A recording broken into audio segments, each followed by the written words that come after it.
Good morning, student. I, Rashmi ma'am, is again back with your online classes, or you can say your online session for class 8.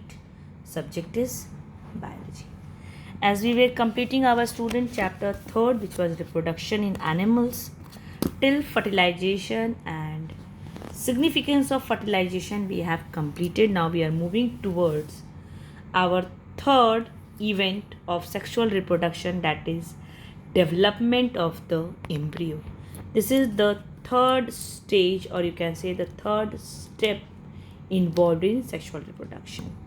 Now this embryo development is being carried out into many weeks, where embryo is being developed in a very great manner. Now over here the zygote divides repeatedly. When zygote starts, because as we know zygote is the first cell of the new organism. When our body is in the forming stage, this zygote is the first cell which starts dividing and become into a embryo. This zygote divides repeatedly, means in a very great manner. Its cells form different tissues and organs. Now when zygote divides so much, it forms tissues and organs. What it forms? Tissues and organs. This developing structure is called embryo. The embryo, what is embryo? When the zygote start dividing repeatedly, one by one, and it forms tissues and organs, that is called embryo. The embryo then grows into young one or baby, and this embryo grows into young one or baby. What happened? This embryo then grows into young one, or you can say the baby. The development may occur outside or inside the body by of female. How it occurs? It occurs outside or inside the body of female. That is viviparous or oviparous animals. Viviparous or oviparous. Animals which give birth to the babies are called viviparous animals. Mammals are viviparous, they nurse their babies. The animals which lay eggs are called oviparous animals.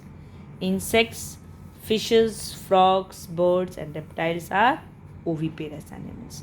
So there are two types of animals, viviparous and oviparous.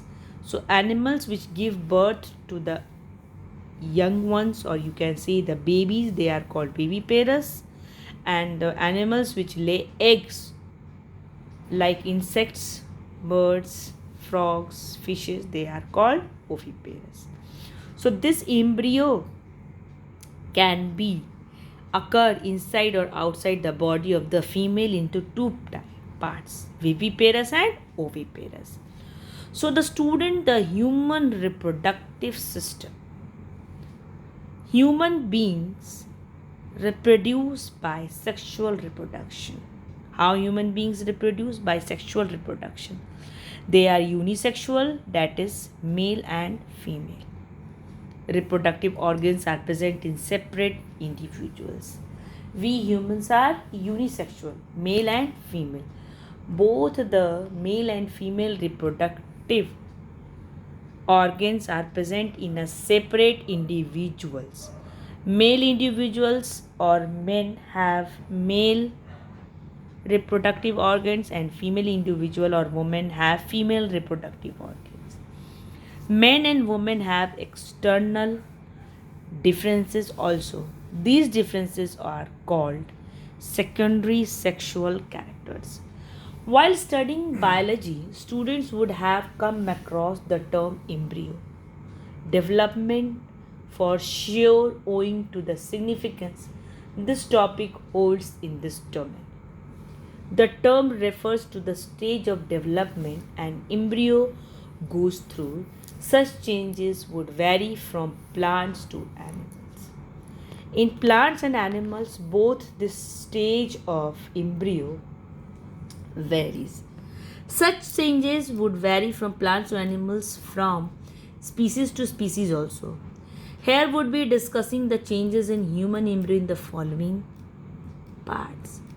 Second week development. During this time period, the differentiation process would start from the cell of the embryo. Different traits would be taken on by these cells of the zygote into nerve, muscles, bone, blood, and different sorts of cells. The embryo would be positioned in such a way to take oxygen in along with nutrients from mother's blood and eject the waste product into the mother's bloodstream. So this is the second week development where the zygote is turned into the embryo and it starts growing nerve, muscles, bone, bloods and different sorts of cells. And it is positioned as it can take oxygen and nutrients in such a way that from mother and blood and eject the product into the mother's bloodstream also. Now comes the third week development. As you've seen the picture, process of fertilization. An egg surrounded by numerous sperm, but not only one gets penetrated. Now see over here. There are so many sperms. This is the egg, or you can say the ovum of the female, and surrounding there are so many sperm, but only one sperm has been penetrated. Over here you can see only one sperm has been penetrated to form the zygote. Now this is the starting phase where the egg is being penetrated by only one sperm, and this helps in the fertilization, and after this fertilization a one cell zygote is formed, and this zygote starts dividing repeatedly and embryo is formed. That is when tissues and organs starts growing in this one cell. Now the third week of development. Here the embryo would grow to the length of 0.08 inches and would have a shape of pear with a round shaped head and tail end that is tapered. Also there would be three types of distinct cells: mesoderm cells for organs, bones, muscles, endoderm cells with the digestive tract, and the ectoderm cells with the skin formation. Now comes in the third week, what happens? There is the head and a tail shaped. There is a shape of a pear which round shaped head and tail end is tapered. Now fourth week development. At this stage the shape of the embryo would resemble the alphabet C. Now this embryo takes the shape of the C, with the forebrain being enlarged and the tail that is visible. The ear pits and eye stalks would be viewable by the time with the birds of limbs, both upper and lower, could be viewed simultaneously. The emergence of pancreatic, liver, gallbladder, lung and birds would happen mainly at this stage. The initial formation of the face along with the umbilical cord formation also occurs now, and eventually the embryo would resemble the shape of an oval. Now fifth week. In the fourth week it takes the shape of C, where ear and eye starts viewing at the time. Okay. Now fifth week is completed, the embryo would be around 0.5 inches along with our internal organs being formed. All the internal organs should be formed. External ears would occur, hand like paddle and bird's upper limbs would form in the same manner. In the meanwhile, the stomach, urinary bladder and mouth will be also present. Now in the sixth week, the straightening of the trunks and the development of the upper limb would happen in this phase.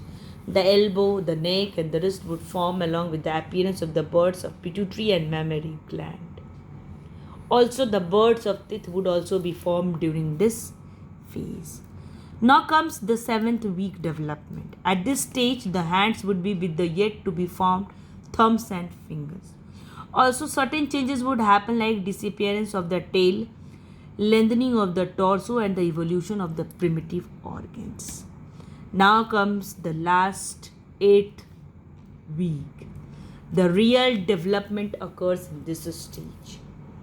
Eighth week development is the real development in the embryo, or you can say in the baby, which occurs in this stage only.